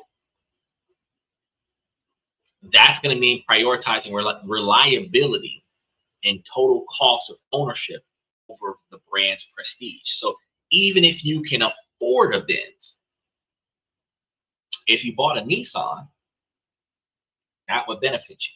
Because remember what I told you, you said, well, the Benz might be roughly around about $9,000. A used Benz, roughly around $9,000. Now, you can still go and get you a Nissan Versa, brand new, for about $9,000. So the difference between somebody else's problem that, like I told you before, some of those Benzes had like a $2,000 service charge on them for the oil change and tune-up and everything like that, versus a Nissan Maxima that has no miles on it that you can get an extended warranty on, where the majority of the stuff on a car would be included in the warranty package, which you would buy cash up front with the car. Now you're getting prepaid for, because they're not free, you pay for it in the warranty, prepaid for oil changes and tire rotations and wheel balancing and free vacuum and all this other stuff, free detailing. And you get to take care of your car, where you're a single owner vehicle for the same price. Now, which one do you think is more beneficial to you? The brand name Benz that you had to buy used, or the brand new Nissan Versa that you owned, single owner, probably no miles on it, or just like the first $2,000 to $5,000 test drive miles on it, and you've got a car that will last you 200,000 miles. For me, the latter, Nissan Versa, would be a better buy. So this is going to mean that you got to do your research. And it could also mean exploring alternatives to what you want. For example, can you ride a bike to work? Public transportation. Some people get on scooters. Can you move to a place where you only need one car instead of two? Getting rid of your car payment is like giving yourself a massive raise. It frees up a huge amount of cash flow that you can use to attack debt, supercharge investments, and speed up your journey to financial independence. The frugal choice isn't the flashiest one, but it is the one that buys you freedom. So if investing is the magic of compounding growth working for you, then high interest debt is the tyranny of compounding growth working against you. It's going to be one of the most destructive forces of personal finance. So every dollar that you pay in interest is a dollar that could have been working for you somewhere else, but instead it is working for the bank. Frugality isn't just about spending less. It is going to be about stopping that bleeding. An intentional financial life is going to require an aggressive plan to wipe out high interest debt. So not all debt is created equal. Low interest mortgage is very different from a 25% interest rate on a credit card. And sometimes in a true emergency, debt is going to be unavoidable. But where we're talking about, we're going to be targeting the venomous, wealth-destroying consumer debts, credit cards, personal loans, payday loans, especially payday loans, right? They carry sky high interest rates that can trap you in a cycle that feels impossible to escape. Making only the minimum payments on a big credit card balance is like trying to shovel your way out of a hole while someone else is dumping dirt back into it twice as fast. So what's the plan? It's going to be two methods. And Michael talked about it before with Steve Jobs' book. Even though Michael didn't read the book to the rest of the podcast, you have that snowball method and that avalanche method. You can read Steve Jobs' book so that you can read the method, but I'm going to tell it to you anyway. The best one to use is really going to depend on your personality. So, as we've mentioned on the show before, the debt avalanche is mathematically the most efficient because you make the minimum payments on all of your debts, then you throw every extra dollar you have on the debt with the absolute highest interest rate. Once that one is gone, you take all of the money that you were paying on it and roll it over into the debt with the next highest interest rate. You create an avalanche of payments that gets bigger, and the bigger ones will wipe out the debts a lot faster. Now, this method is going to save you the most money in interest, not necessarily time. However, personal finance is going to be about behavior patterns, not the math. So for a lot of people, attacking a huge debt can feel like a long, thankless slog. And that's going to be where the snowball method comes from. With the snowball method, you can again make the minimum payment on everything, but instead of focusing on the higher interest rate, you can attack the debt with the smallest balance first. The goal is going to be a quick win.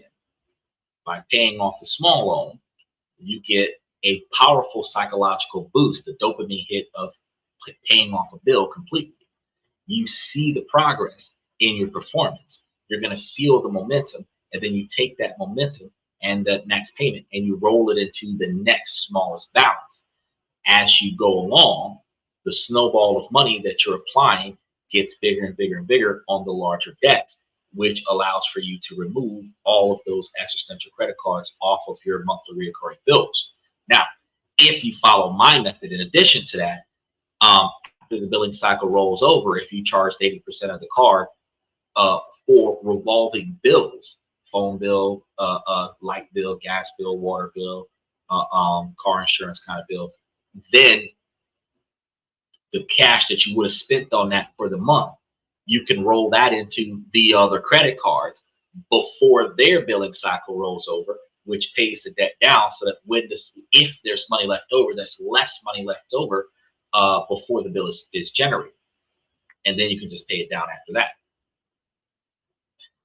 Now, while the snowball method might cost you a little bit more interest over time, for many people, it is the more effective strategy because the quick wins provide the motivation to keep going, which is one of the reasons why I tell you guys to invest in dividend paying stocks, because the monthly dividend return that you receive is a positive trigger to convince you to continue reinvesting in yourself, because the more money you put into your brokerage account, the more money you get back every month.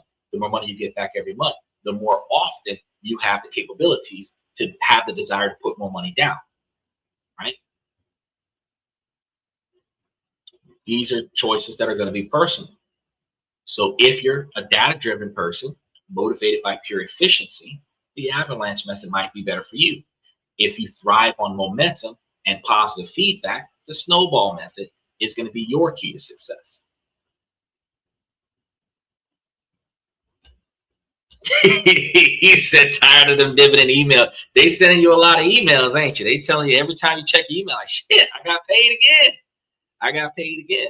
I forgot about the stock party you told me about it. Luckily, the stock party last 7 days. When you mentioned it, I just got to go over there and push the button today, right after the show, and make sure that I have it, so that they can give me my stock party before the end of the week. Because they give you like 7 days for the stock party to grab yours, and then after that, it's like 2 weeks before or a week or so before they do another one. So as soon as we find out about the stock party, it's like, let me get in there and get that. And then while I'm in there, I'm looking at how I got paid. So then I'm reallocating funds in different locations. It motivates me to rebalance my portfolio. Whichever method that you guys choose, the principle is going to be the same. You want to attack the debt with focused intensity. Call your credit card companies, ask for lower interest rates. The worst thing they can say is no. Look at balance transfer offers, but you got to read the fine print for that when you're looking for balance transfers. When you get a bonus or a tax refund, you want to resist the urge of spending that. Throw it directly at your debt if you've got a lot of debt when you're paying down the whole debt. If you've got a credit card that's like a probably 90% interest and 10% balance, you want to charge that card off and then just pay down that debt instead of just putting all of your tax return on interest. I had a brother who did that, still owes like $8,000 or $10,000 worth of debt because the money he got on his refund was just the interest payment. Bro, charge that card off. You can't afford to pay that bad boy. Charge it off, close it down, and then negotiate a monthly payment plan on the current total balance and just pay that shit down. Right? Frugality is going to demand that you stop paying for your past and start funding your future. Right? Now, we've covered the philosophy, the budget, the big expenses, and the debt. But even when a perfect system exists, there is invisible forces that can sabotage everything. Your own psychology, right? Most money problems aren't math problems, they are behavior problems. We live in a world engineered to exploit our biases and push up towards spending, right? Understanding these psychological traps is going to be the first step to disarming them. Now, for those of you that are still rolling in, make sure that you like and subscribe and mash those reaction buttons, especially those of you that's watching us over on the TikTok side of things. One of the most powerful forces is our desire for instant gratification. Our brains are just wired to prefer a small reward now over a larger reward later. Marketers know this. Limited time offers, flash sales, only 3 left. These are just sale tactics. They're psychological triggers designed to create urgency and scarcity, overriding your rational brain. They push you into an impulsive purchase, which is a decision driven by emotion, not need. Matter of fact, when I do, because I usually buy a lot of things off of Temu. And one of the funniest things is that it'll say that there's a 24-hour countdown clock on whatever this price is. I'll wait 3 weeks before I buy the item. And when I go back to buy the item, more often than not, it's still got a 24-hour clock on it because it was designed to impulse buy. But there are some scenarios where I actually do grab the item that they have the sale on because the item I'm looking for is inside of the budget that I wanted to get. Like, for example, I bought a weed eater 10 days ago, an electric weed eater. I spent about $45 on it. And I used it to cut down some trees. That's not what it was made for. But it cut down them damn trees. Now, it stopped working, obviously, but it's also warranted. So, contacted the manufacturer. They refunded me my money for it because I showed them a video. I'm like, look, you put the battery in, you push the button, it doesn't work. It doesn't work. It looks brand new, right? Because I've only had it for 10 days. They're like, oh, man, don't worry about it. We'll give you your money back. Now, that happened 2 days ago. Today, or no, 2 days, yeah, 2 days ago. And then yesterday, I had talked to them and I got my money back. Today, I had seen on the exact same thing that there was another model of the same one that was supposed to be an upgraded version that actually has a larger battery pack on it than the one that I had, that has more amperage on it than the one that I had, which would be more effective for cutting what I'm trying to cut with. And it was 80 cents more than the refund that they gave me. There was another one that was $10.80 more than the refund that I gave. The difference between the two was that the one that was $10 more had more accessories. I don't need the accessories. I've got the accessories from the one that broke that is compatible with the one I'm getting. So instead of getting the $10.80 one, I got the one that was 80 cents more than the one that I bought because they gave me store credit. I just applied it to that, put down the 80 cents, free shipping, they ship it out, and boom. Within a week, I have a new one that is upgraded from the one that I burnt out cutting down trees. I found value in what I was trying to accomplish versus just impulse buying on something because it says flash sale. All right, well, if it's still around, I'll flash sale it next time around. Steven says only 3 Louis lunch bags left at 5 G's and pop.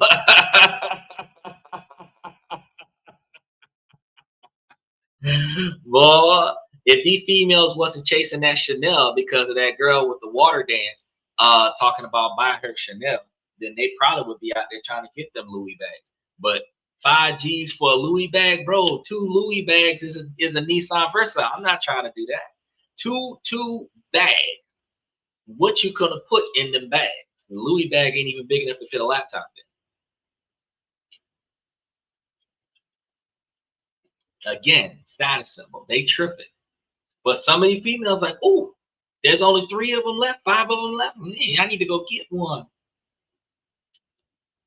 No, I'm gonna have my man go get it for me. If he loves me, he'll buy me a Louis bag while it's on sale.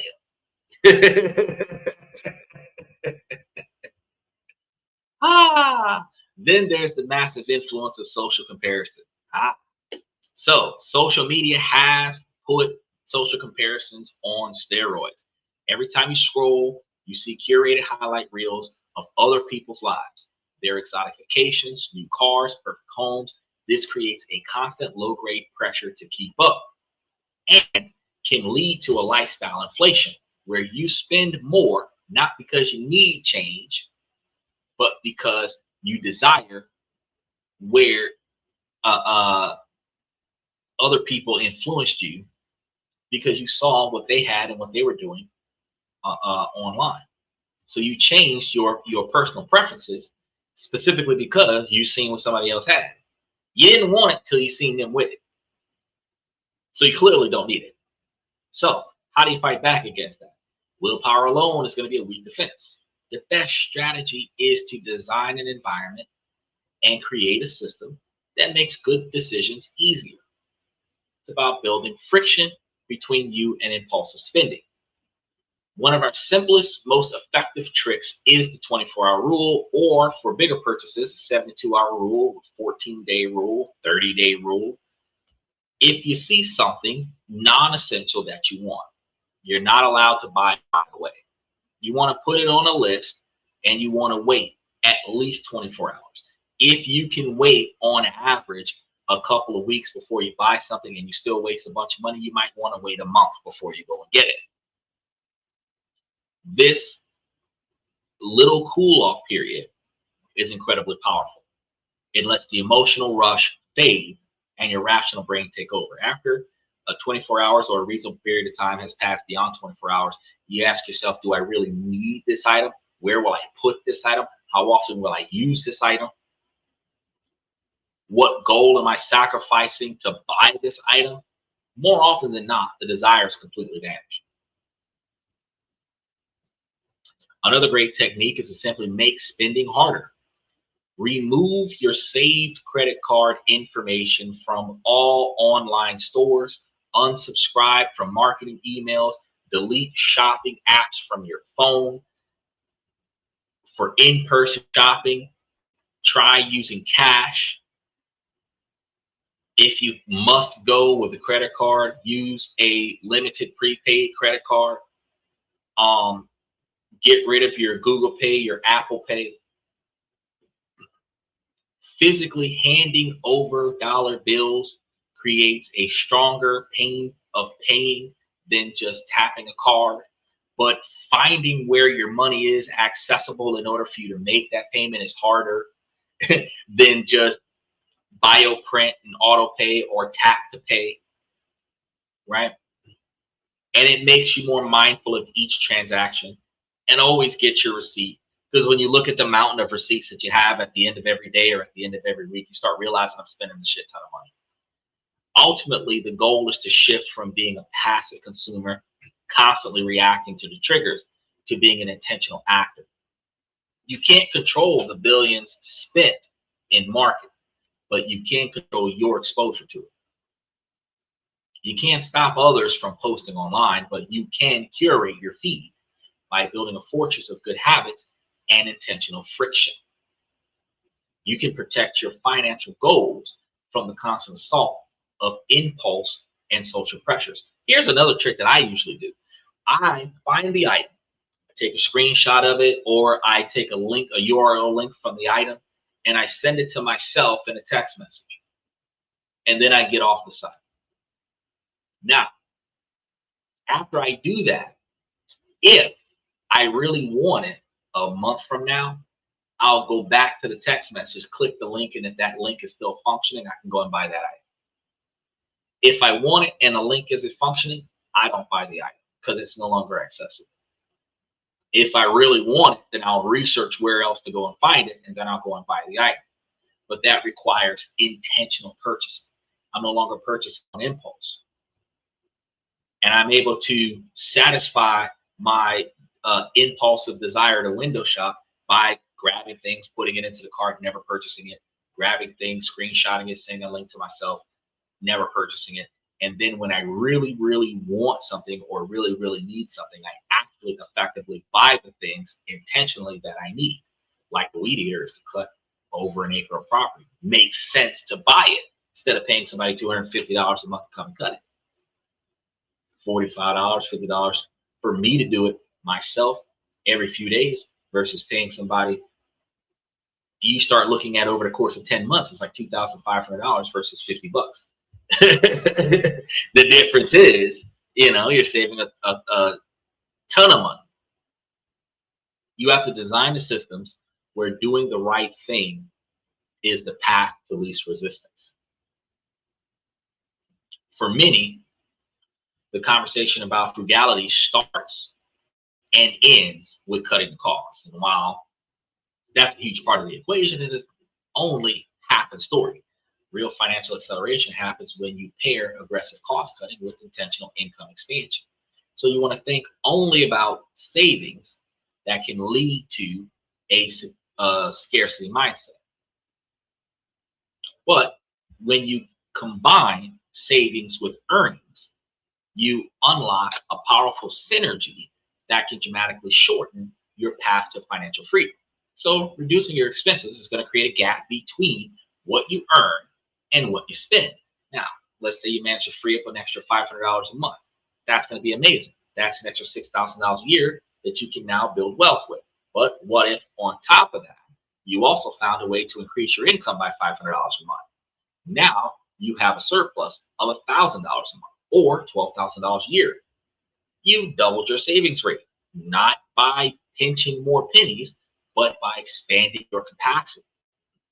This is going to be the difference between playing defense and playing both defense and offense.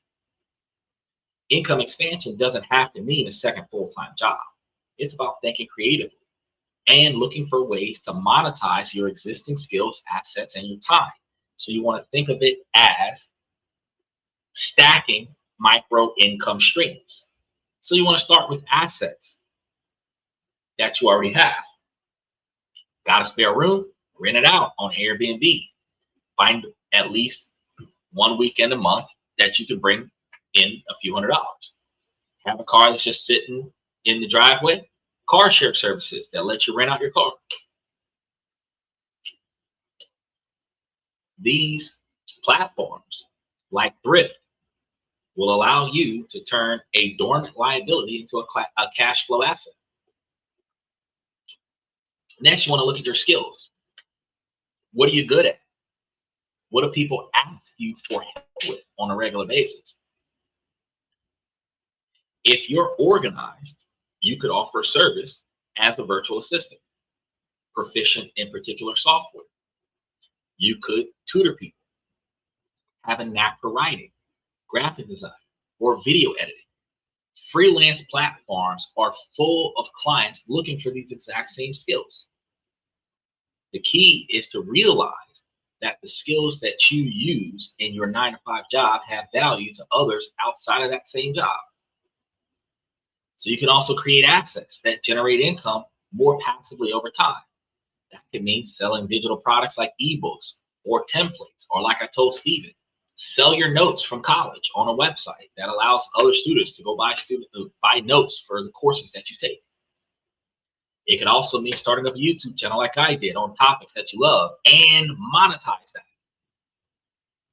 These paths take a lot of upfront work, but they have the potential to create income streams that aren't directly tied to the hours that you put in. And this is so important because it reframes frugality away from being purely restrictive. Because when you pair cost cutting with income growth, the message isn't just spend less, it becomes first stop wasting and free up capital, then build new income streams to expand your resources, and then finally point all of the surplus, the money saved, the money earned, towards building your wealth. This two-pronged attack is what separates slow, plogged progress from exponential growth. It moves you from a mindset of scarcity to one of abundance and opportunities. And we've reached the most important part of this entire system, which is the end game. This is going to be the step that turns frugality from a simple money-saving hobby into a life-altering wealth-building machine. The whole point of frugality isn't just to have lower credit card bills. The purpose is capital redeployment. It's taking the money that you freed up and putting it to work for you. Money sitting idle sitting idle in the checking account is losing purchasing power to inflation every single day. So sure, a high yield savings account might help you keep the pace, but it's not a wealth building engine. The goal of all of the previous steps, which was budgeting, expense cutting, and debt elimination, is to generate a surplus. The goal of this step is to give that surplus a job, and its most important job is to go out and create more money for you, which reduces your requirement to make money for yourself. It's the essence of investing. The cycle is simple but incredibly profound. Spend less than you earn, use the surplus to buy assets. Those assets generate returns or grow in value, reinvest those returns, and buy even more assets. Repeat. This is the cycle that builds fortunes. It's compounding in action.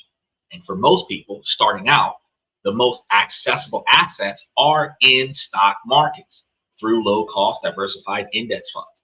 An index fund lets you own a tiny piece of 100 or even thousands of the world's biggest companies. You're not trying to pick winners. You're just betting on the long-term growth of the global economy. Over the long haul, history has shown that this has been incredibly effective strategies. And you can also go to our membership and you can look at I think we got 22 out of the 54 stocks that we're following it year over year that actually produces upward of 15% return on investment, where you can actually put a lot of money down to get a hell of a lot more money back year over year to aid you with your expansion and growth. So that $500 a month that you freed up, that money should be automatically transferred every single month into a retirement account like a 401k or a Roth IRA and invested. Or if you put it into your Stash App account and you utilize that money to manually invest in specific niche stocks that'll grow you some money. The money you save up now is going to be your employer or employees that's going to be working for you 24 hours a day to earn you more money.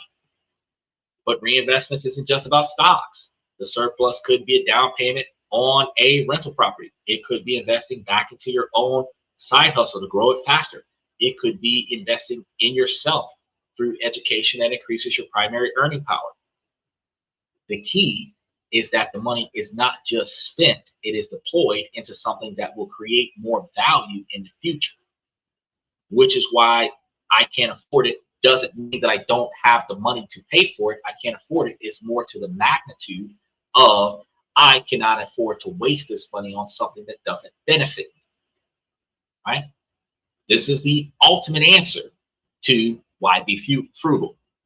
You're not skipping a dinner out of you're not skipping a dinner out just for the sake of doing it. You're trading that $50 dinner today for an invested $50 that over 30 years could grow to be worth hundreds or even thousands of dollars tomorrow. And you are trading a fleeting moment of satisfaction today for a lifetime of financial security tomorrow. Steven says, Stash has been keeping my dividends locked in my personal portfolio lately. Had that ever happened to you? I might change platforms. No. So what happens is that the dividends has a clearing time frame. So it comes in. So here's the thing. There's usually a 24 to 48 hour window from the time you sell to the time that you can reuse. You've been recently doing the drip thing where it automatically puts the money back up. But the money, now you're not doing a drip. It comes to your account. It has a window of time that is legally required before the money can be reinvested. But to deposit it into your savings account, the money has to no longer be, because they sometimes advance you the money to keep you investing, and the money hasn't actually been released yet. It's usually 3 to 5 business days for the money to actually be moved out of the app to another location. But if you're selling it off of one thing and putting it into another, they will advance you the money while the transaction is done. They will advance you the money before the money clears so that you can reinvest it into something else because it's staying on the platform. So if you're trying to withdraw dividends from the Stash app to your personal account, you just have to leave it there for a few more days, and then it's going to be made available for you to deposit that. They don't do long holds, but if you're not putting it back into the portfolio, if you're trying to put it into your pocket, it is going to take a few more days than what it would for you to put it right back into an investment portfolio, if that makes sense. Because just like when you're moving money to your account, it takes 3 to 5 days for them to get it. But because you set up the transfer on their app, they automatically put the money on your account because they advanced you the money while the transaction is still being processed so that you can put the money onto the platform. Again, short-term gratification, the convenience of instantly being able to do what we want to do with the money is what we look for. And then when we have to wait, we're unsatisfied. And that waiting forces us to impulse and make another decision. But the true transition of money is 5 to 7 business days, which is sometimes 2 weeks. That's the real time movement of money from one place to another. So selling money from one business is supposed to take 5 to 7 business days, and then putting the money on another business is supposed to take 5 to 7 business days, but it's only taking you 30 seconds to a minute because you click a button and then you click another button, and that convenience of moving it from one stock to the next is what you've gotten used to. But it has to settle before you can take it off of the platform. And settling means you just got to wait a few more days and then just take it off. But it's business days is the settling rate. It's not. So if you was to Friday say, okay, I sold a stock on Thursday, it ain't even going to clear till Monday or Tuesday, and then it'll be able to be reinvested. But if you're trying to deposit it into your savings account, it might not be available for deposit till next week Thursday because you sold it yesterday. So it's not locking your money in your portfolio. It is just not clearing as quickly as you would like because of weekends and holidays, and you're doing transactions every day of the week or sporadically overnight, and you're used to it functioning on a quick basis. And now what you're trying to do, you thought was instantaneous, and it's not. withdrawing money from the platform is still going to take the same quantity of time that it would take to withdraw it from any other platform. The only difference is that this one has less fees than others because others charge you by the transaction, and this one has a flat rate for unlimited transactions. And over the year, they give you back in stock parties about the same amount of money that you put on the annual membership. So you get a return on your investment by getting back those stocks. And whether you sell them or not, you're getting like $32 a year or $35 a year worth of stocks from them for free after you pay them the $32 a year for the membership.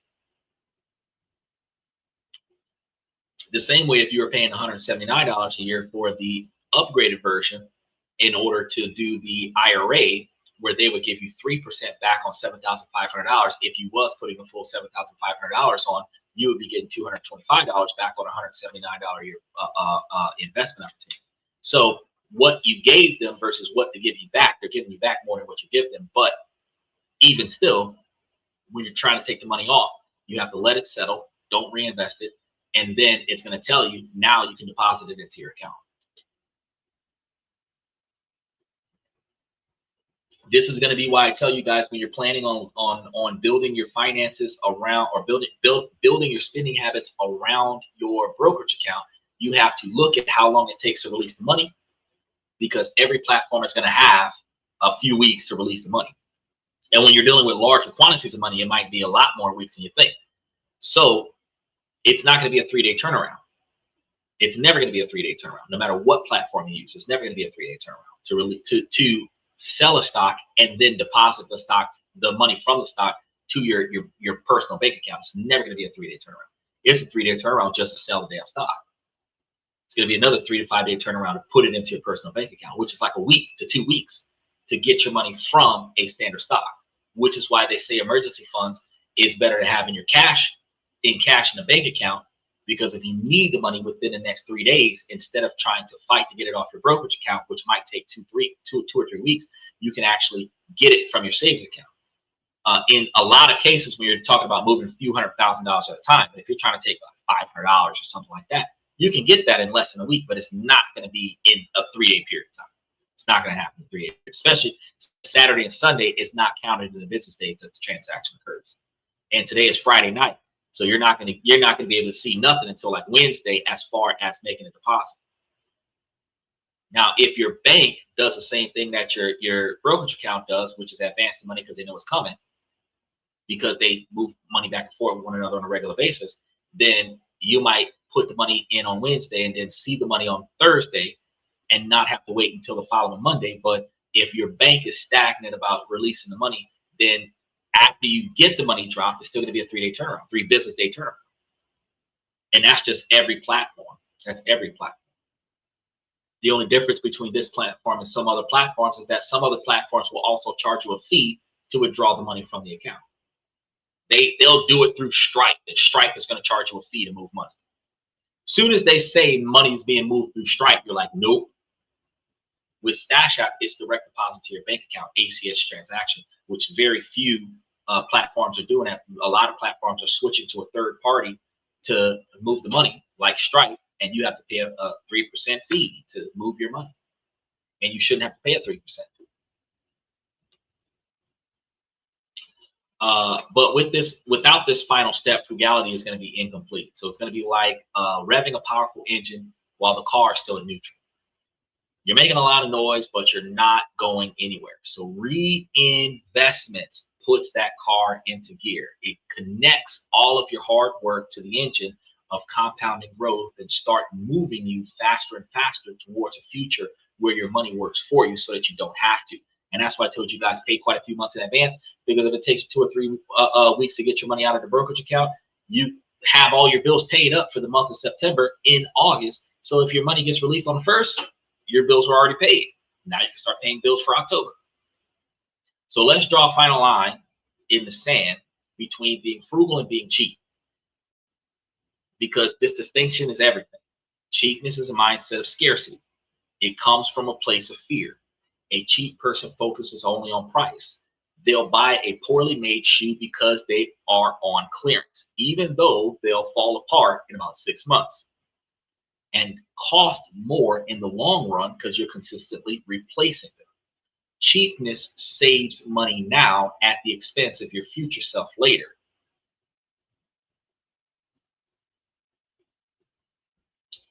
Frugality is the mindset of abundance and resourcefulness. It's going to come from a place of confidence and control. A frugal person focuses on value. They'll research and buy the high quality winter coat that costs more upfront, knowing that it'll last a decade and be a better long-term value. They see spending as a tool to be used strategically. Like I bought $13,000 worth of suits in 2013 that I still have in 2026. It was a lot of money back then, upfront cost, that's still benefiting me today. The reason this matters is that a lifestyle built on deprivation isn't sustainable. So we aren't wired for constant self-denial. Eventually you'll burn out. You'll get tired of feeling restricted and rebel against yourself, often by binge spending in a way that undoes all of your hard work. It's a crash diet. It never lasts. Frugality, on the other hand, is a lifelong practice because it's not about deprivation. It is about consciously deciding what you value most and then ruthlessly cutting costs everywhere else to free up resources for those top priorities that you would prefer to have. A frugal person might not eat out often, but when they do, they might go to an incredible restaurant for an unforgettable experience, paid for in cash from their unforgettable experience fund. You might go to that 5-star restaurant for a $500 meal once a season instead of spending $50 a night on takeout, where you're eating fast food, 1- and 2-star restaurants, hole in the wall, no place to sit, standing room only, always on the go. The difference in experiences is that when you do spend to eat out, you're eating out with quality. Then you can do it guilt-free because you know that you've saved hundreds by not wasting the money on things that you don't actually benefit from, things that don't even bring you joy. Frugality is not about saying no. It is about having the power and the resources to say a wholehearted, enthusiastic yes to the things that actually matter most to you. So you trade mindless consumption for mindful allocations. You trade a little convenience for a huge amount of control. You trade the fleeting buzz of an impulse buy for the deep lasting security of growing net worth. It's not about living a small life. It's about building a bigger future. So this isn't about what you're giving up. It's going to be about what you're gaining from it. You're gaining control in a world that wants you to be reactive. You are gaining peace of mind in a world that thrives on financial anxiety. And you are gaining freedom, the freedom to leave a job that you hate, to withstand an emergency, to pursue your passion, and to live life on your own terms. Frugality isn't about being cheap. It's going to be the most intentional, direct path to a life of wealth, choice, and absolute freedom. So, all that being said, we got a lot of stuff coming up for y'all for the rest of the week. Make sure that you guys hit those notification buttons. I should be putting Monday night's show up tomorrow evening, Saturday evening, at the very least Sunday evening. So make sure that you double check and hit the notification button for that one when that one comes up. The rest of the month is still up there. Look forward, because we still have a lot of the shows all of September, and we're starting to put up October right now. So by the beginning of September, we should have all of October up there as well, with the exception of Mondays, because I do Mondays the weekend before so that I can give you up-to-the-date information on the way things are going in politics and how that's impacting your money and following along with all of the trends. So with that being said, I'm going to start off by saying, ladies, as long as the situation doesn't make sense, I'm going to keep asking ladies to make it make sense. So ladies, please make it make sense. And fellas, I give you this information to make you guys higher value men, not only by improving your financial skills, but also by improving your decision-making skills. And ladies, while this is the Male Driven Podcast from the male's perspective, you too can make yourself a higher value individual by finding the things in your life that are inside of your control and proactively putting forth the effort to change and improve those things, then navigating around things that are outside of your control. Then I tell everybody that y'all can pay attention to your 20 or 30-year plans, reverse engineer that to what you need to do today to accomplish those plans. And then ladies, y'all can take care of keeping your eyes and ears open with finding the right suitor that has the right potential and characteristics, drive, ambition, dedication, admiration, motivation, and integrity to fulfill his goals. And then see how his goals meshes with your goals, because if y'all have similar long-term satisfaction goals, y'all can potentially conquer those goals together. I tell everybody that two people can make it to $1 million faster than one. It requires you both to have the same or similar financial values, because if one person is living off of short-term gratification, YOLO, fear of missing out, and someone else is living on long-term satisfaction where you're building for retirement, every impulsive buy in the present takes away from your long-term satisfaction in the future. So you have to be on the same page about these things. Otherwise, you guys won't succeed. So with that being said, special shout out to Steven, OG Kicks, Michael, FX Trader, Aztec, Unc Andy, and Joe Jack. For those of you that run through on a regular basis, I really appreciate you guys falling in from the membership on YouTube side of things. I want to thank you guys for coming to This and That. I'm your host, Xander, where we talk about this, that, and everything in between. I'll see you guys tomorrow night. And for those of you that are watching us on TikTok,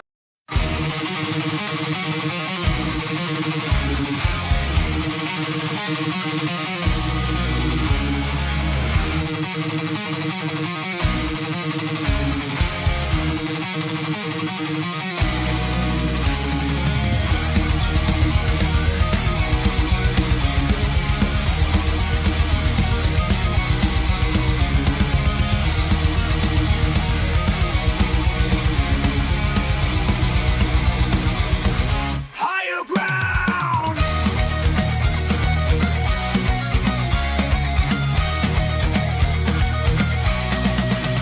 Used to chase validation, now I validate